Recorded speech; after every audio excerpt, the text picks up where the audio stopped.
أعوذ بالله من الشيطان الرجيم بسم الله الرحمن الرحيم الحمد لله رب العالمين والصلاة والسلام على خاتم النبيين وبعد السلام عليكم ورحمة الله وبركاته. In this video I want to explain the status of women in the Holy Quraan and Sunnah. Generally, woman has four relations. She lives at the four states. Number one as daughter, number two as sister, number three as wife, and number four as mother. In all of these four states, she is given great many rights and respect and honor in the Holy Quraan and Sunnah. For example, as a daughter, a single hadith is sufficient to show how much respect is given to her. The Prophet Muhammad ﷺ told the Sahaba, the companions, that anyone who brings up two daughters, gives them good education, brings them up in good way, he will be standing with me in paradise.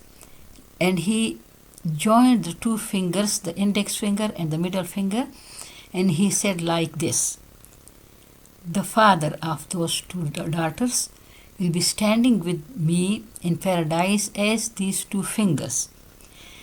So Muhammad ﷺ told us about that high status for a man who brings up two daughters. The Sahaba companion said if he had asked about one daughter or three daughters, he would say the same. This is high status given to men. And how were the exact words of Muhammad sallallahu alaihi wasallam? Allah knows the best. May Allah subhanahu wa ta'ala forgive me. Sister, and again daughter. Normally they get married, but if there is a sister or a daughter who has no husband, maybe remained unmarried or maybe became widow or divorced, their fathers and their brothers are responsible for their help and support. They are not obligated to work to support themselves. And Rasulullah ﷺ said in a hadith that if they are supported, the help to them is your best charity. That means if there is a girl, a daughter or a sister in a family who has no support from a husband, then when she is helped with food, clothes, and all things of necessity, that is the best charity for the brothers and for the father. Their charity given to the outsider will not be equal to this charity. Then the wife has many rights which are given in the Holy Quraan in many surahs. In the verses of Surah Al-Baqarah, in Surah Al-Talaq, in Surah Al-Mujadila, in Surah Al-Mumtahina, and also other surahs. In Surah Al-Baqarah, verse number 228, Allah subhanahu wa ta'ala said, وَلَهُنَّ مِثْلُ الَّذِي عَلَيْهِنَّ بِالْمَعْرُوفِ وَلِلرِّجَالِ عَلَيْهِنَّ دَرَجَةٌ. That means the rights of the wives over their husbands are the same as the rights of the husbands over them, in a good way, in a reasonable way. But the husband has a degree of superiority over them. So here, equal rights are given to the wives over their husbands. But of course, the husband has a degree of superiority as Allah subhanahu wa ta'ala has made him stronger and has given him authority. He is the ruler of the house. He has the authority of divorce, talaq, and also in some other things, as he spends money or on their wives, so they have a degree of superiority. The greatest status in the Holy Quran is given to women in the form of mother. The one example of the respect and honor of the mother in the Holy Quran is the mother of Musa alayhi salam, the Prophet Moses. Allah subhanahu wa ta'ala said in Surah Taha and Surah Al-Qasas, Allah subhanahu wa ta'ala said it very clearly that Allah subhanahu wa ta'ala inspired to her.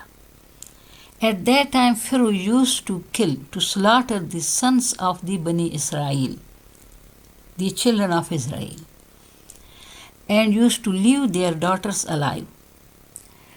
Musa alayhi salam, when he was born, his mother used to be worried about him, because the workers of Pharaoh used to search for such children and used to kill them.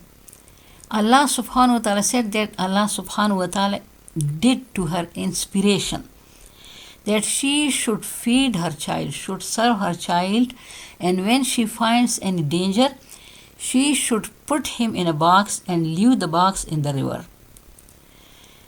And Allah subhanahu wa ta'ala will restore the child to her. So she did the same. She left Musa alayhi salam, Prophet Moses, when he was a newborn baby. She put him in a box and left the box in the river. The river took the box and put it on the bank near the palace of Pharaoh. Perhaps some canal from the river was going into the palace of the Pharaoh, into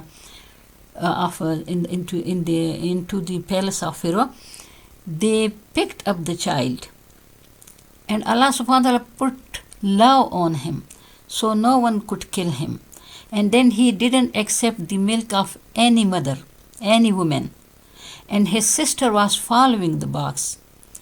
She said to them she would bring a woman to them who would take care of him, and when she brought her mother, Musa alayhi salam accepted her milk.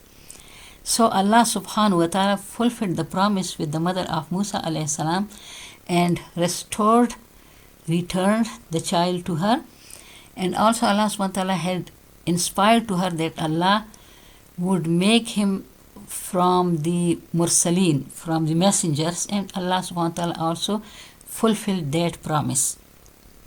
And Allah subhanahu wa ta'ala said in Surah Taha that Allah restored him to his mother so that she cools her eyes and doesn't grieve. Yani Allah subhanahu wa ta'ala gave her so much honor that Allah didn't want her to grieve for the child, and the child was returned to her.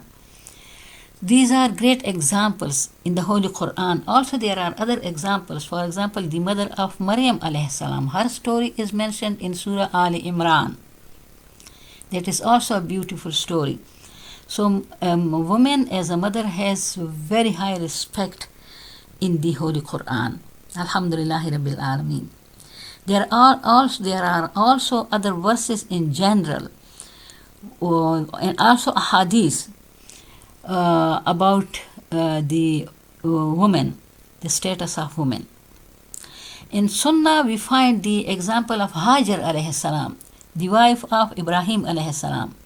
Ibrahim alayhi salam left Hajar alayhi salam with the little baby Ismail alayhi salam near Kaaba, the house of Allah. At that time, Kaaba was like a desert. It was in a desert. There was no water. There were no people, no habitation at all. And Ibrahim alayhi salam trusted Allah subhanahu wa ta'ala and left his son and wife there near Kaaba. When they became thirsty, Hajar alayhi salam ran towards the two hills, the Safa and Marwa. She climbed up the hill Safa, looked all around to find water, and then she came down and she ran towards Marwa, the second hill, climbed up Marwa, looked around to find water, but then she saw that Jibril alayhi salam near Kaaba, he dug the earth and the water Zamzam came out. So as the water Zamzam came out, birds came there to towards water, and then people saw the birds coming, people also came there, and the whole area became full of people. Alhamdulillahi Rabbil Alameen. And Hajar alayhi salam, for whom the water Zamzam came out, that water Zamzam, you see now, that water is used for Hajj, for Umrah all the time, 24 hours a day it is used, and it never reduces in amount. Alhamdulillahi Rabbil Alameen.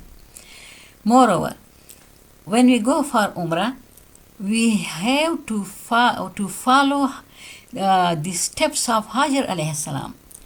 There are marks on the walls between Safa and Marwa. When we make Umrah, we walk between Safa, we climb up Safa, and then we come down, and then we walk between Safa and Marwa. The places where she walked, we walk there. And the places where she ran, we run there. So in the Sunnah, her way is left for us, and we follow that way of Hajar alayhi salam. That is great honor which is given to Hajar alayhi salam, the wife of Ibrahim alayhi salam. So we must know our status, and we must obey Allah's commands, and we must follow Muhammad sallallahu alaihi wasallam. We must give the best education and tarbiyah training to our children according to the Islamic knowledge, so that Allah subhanahu wa ta'ala is pleased with us. We will be happy here inshallah, and we will be happy in the hereafter. Of course, we have to believe in one single God, Allah subhanahu wa ta'ala, one single and unique God who has no father, no son, no relatives, who is one single and unique being. And we must obey all Allah's commands. We must follow the final Prophet Muhammad sallallahu alaihi wasallam and Allah's book, the Holy Quraan, in accordance with the final Prophet Muhammad sallallahu alaihi wasallam. And we must hope good reward from Allah subhanahu wa ta'ala in the hereafter. May Allah subhanahu wa ta'ala make us good Muslims and good Muslim women to bring up our children in the Islamic way. And may Allah subhanahu wa ta'ala protect us from hell and take us to paradise. Subhana rabbika rabbil izzati amma yasifun wa salamun ala al-mursaleen walhamdulillahi rabbil alameen. اللهم صل على محمد وعلى آل محمد كما صليت على إبراهيم وعلى آل إبراهيم إنك حميد مجيد.